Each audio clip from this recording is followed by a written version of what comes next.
इतनी कम उम्र में अगर वो विचार इनके बीच में अगर हम जिंदा कर पाए तो वो एक अचीवमेंट लगती है। थोड़ा उसकी वजह से डिस्ट्रिक्ट शिमला से हैं और यहाँ बरोटीवाड़ा में काम करते हैं और बहुत ही बढ़िया विचार जो है अम्बेडकर बाबा साहब भीमराव अम्बेडकर जी के बारे में रखते हैं। तो अगर फॉलो करेंगे या इस सिस्टम को समझेंगे तो शायद आपको कुछ ना कुछ चेंज आएगा आपके जीवन में, क्योंकि ऐसे लोगों का भी बहुत योगदान होता है मार्गदर्शन के रूप में। तो प्रकाश अम्बेडकर जी आएंगे और अपने विचार रखेंगे। पर मुझे भी बहुजन समाज पार्टी की तरफ से इस मंच में बोलने का मौका मिला है, तो शायद मैं कुछ अपने ऐसे विचार आप लोगों के सामने रखना चाहता हूँ। शिक्षा का दरवाजा दिया है, शिक्षा का एक द्वार खोला है हमारे लिए। हम सभी को सबसे पहले शिक्षित होना है, फिर संगठित होना है और संघर्ष ही करना है। आज क्या होना चाहिए, आपकी जेब में चाहे 1 रुपया भी ना हो, लेकिन आपका हाथ में कदम जरूर होना चाहिए। बाबा साहब ने कहा था शिक्षा शिल्पी का दूध है, जो ढालेगा उसने बहुत अच्छी परफॉर्मेंस दी है। मैं इनसे बहुत प्रेरित हुआ हूँ कि इतनी कम उम्र में भी उन्होंने इतना बहुत कुछ करने की कोशिश की है। ये केवल बधाई का पात्र है, बल्कि मैं इनसे ये गुजारिश करूंगा कि ये अपने जिंदगी में बुलंदियों को चुने। मधुबाग के जंजाल में रखकर अपने आप को मधुबाग से बाहर निकालना है। अगर घर की लेकिन बहुजन समाज पार्टी एक ऐसी पार्टी है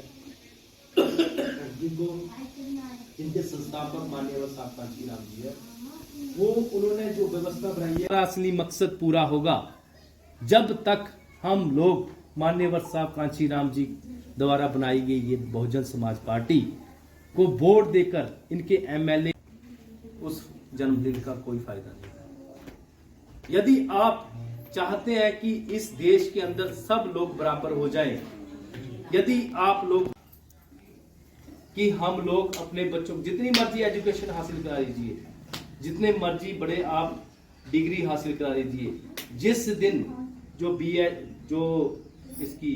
बहुजन समाज पार्टी ने शिमला लोकसभा का जो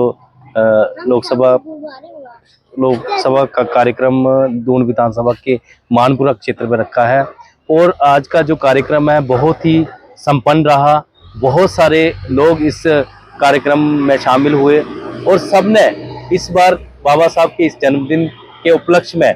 कमिटमेंट की है कि बहुत हो गया कांग्रेस बीजेपी ने बाबा साहब अम्बेडकर जी का नाम लिया है और उनका नाम यूज किया है और यूज करके वोट लेने के बाद सत्ता में आने के बाद बाबा साहब अम्बेडकर द्वारा बनाए गए संविधान का हमेशा ही खंडन किया है, उन संविधान को प्रॉपर तरीके से लागू नहीं किया है। लेकिन आज मानपुरा के अंदर जो कार्यक्रम हुआ है उसमें सीधा पब्लिक ने सबने ये बात बोल दी है कि बहुत हो गया कांग्रेस बीजेपी, अब हम ऐसी पार्टी को बहुजन समाज पार्टी को वोट देकर राज्यसभा और लोकसभा में एमपी मेंबर ऑफ पार्लियामेंट का जो इलेक्शन है उसमें लोकसभा में इनका कैंडिडेट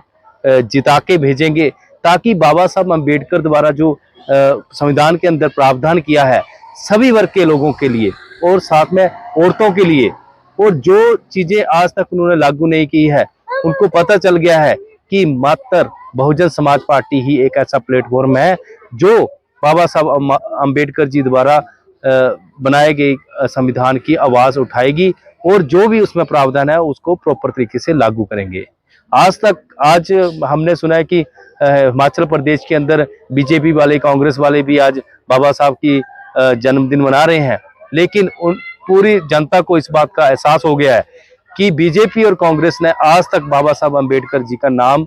यूज ही किया है जिस तरीके से आज कर रहे हैं, लेकिन सही मायने में वो बाबा साहब अम्बेडकर जी के विरोध में उनकी नीतियां हैं। जो भी सेंट्रल गवर्नमेंट कर रही है या हिमाचल गवर्नमेंट कर रही है, बाबा साहब के विरोध में ही उनकी नीतियां सारी हैं। लेकिन बहुजन समाज पार्टी जब भी सत्ता में आएगी पूरे तरीके से बाबा साहब अम्बेडकर जी का जो संविधान है वो लागू करेगी। तो इस मानपुरा में बहुजन समाज पार्टी के माध्यम से बाबा साहब डॉक्टर भीमराव अंबेडकर जी के जन्म दिवस पर इकट्ठे हुए हैं और बहुजन समाज पार्टी के माध्यम से बाबा साहब के प्रचार प्रसार के लिए पूरे देश भर में जो लगे हैं, तो इसी संदर्भ में हम इस क्षेत्र में भी काम कर रहे हैं। अभी बहुजन समाज पार्टी के माध्यम से आने वाले जो निकट समय में हमारा जो इलेक्शन आने वाला है, जो बाबा साहब का विचार है, जो बाबा साहब चाहते थे, उसको हम पूरा करने के लिए बहुजन समाज पार्टी के माध्यम से अभी जो आने वाला इलेक्शन है उसमें हम उसको पूरा करके दिखाने वाले हैं। अभी पूरे प्रदेश में, हिमाचल प्रदेश में चारों सीटों पर बहुजन समाज पार्टी अपने उम्मीदवार उतार के और पूरे भरपूर दमखम के साथ जो है अपने बल पर जो है बहुजन समाज पार्टी अग्रसर हो रही है और आगे बढ़ रही है। देखा गया कि जैसे अम्बेडकर जी की जयंती आज अन्य पार्टियां भी मना रही है वोट बैंक के यूज के लिए, क्या कहेंगे उनके बारे में? आज तो पूरे संसार में बहुजन समाज बाबा साहब डॉक्टर भीमराव अंबेडकर जी का जन्मदिन मनाया जा रहा है, लेकिन भारतवर्ष में इसको भिन्न भिन्न तरीके से जो मनाया जा रहा है उसमें जो कुछ जो लोग हैं, जो पार्टियां हैं जो बाबा साहब का जन्मदिन मना रही है, लेकिन अगर हम कुछ समय पहले का उनका इतिहास देखें तो बाबा साहब के पूर्ण तरह से खिलाफ चले हुए थे और आज भी वो गुमराह करने के लिए बाबा साहब का जन्मदिन मना रहे हैं, जिसको हम पूरा नहीं होने देंगे। आज 14 अप्रैल बाबा साहब भीमराव अंबेडकर जी की 133वें जन्मदिन के उपलक्ष्य में हम सब यहाँ पे आज एकत्रित हुए हैं और बहुजन समाज पार्टी हिमाचल प्रदेश के लोकसभा स्तरीय कार्यक्रम जो आज मानपुरा में गुरु रविदास जी मंदिर में आयोजित किया गया, इसको बहुत ही धूमधाम से मनाया गया और हमारे जितने भी लोकसभा के हमारे साथी हैं उन्होंने इसमें बढ़ चढ़ कर भाग लिया और बहुत से हमारे जो बुद्धिजीवी लोग हैं, हमारे मुख्य अतिथि जी थे, उन्होंने सभी ने बाबा साहब भीमराव अंबेडकर जी के जीवन के ऊपर प्रकाश डाला और उनके द्वारा दिए गए संविधान में जो प्रावधान उन्होंने हमें कानून के रूप में प्रदान किए हैं उसके ऊपर सभी ने प्रकाश डाला और बताया कि उन कानूनों की हमारे जीवन में क्या वैल्यू है। और जो अभी हमारी जो पार्टी वर्तमान में पार्टियां शासन कर रही हैं, कांग्रेस बीजेपी, ये बाबा साहब भीमराव अंबेडकर जी के जो संविधान में दिए गए प्रावधान है उसको पूर्ण रूप से लागू नहीं करना चाहती और धीरे धीरे इनको किसी ना किसी तरीके से खंडन कर रही है। और बहुजन समाज पार्टी ही ऐसी पार्टी है जो बाबा साहब भीमराव अंबेडकर जी के संवैधानिक मूल्यों की रक्षा के लिए आवाज उठाती है और गरीबों, मजदूरों, दलितों, औरतों और पिछड़े लोगों के जीवन के जितने भी दिक्कतें उनकी है उसके सुधार के लिए काम करती है।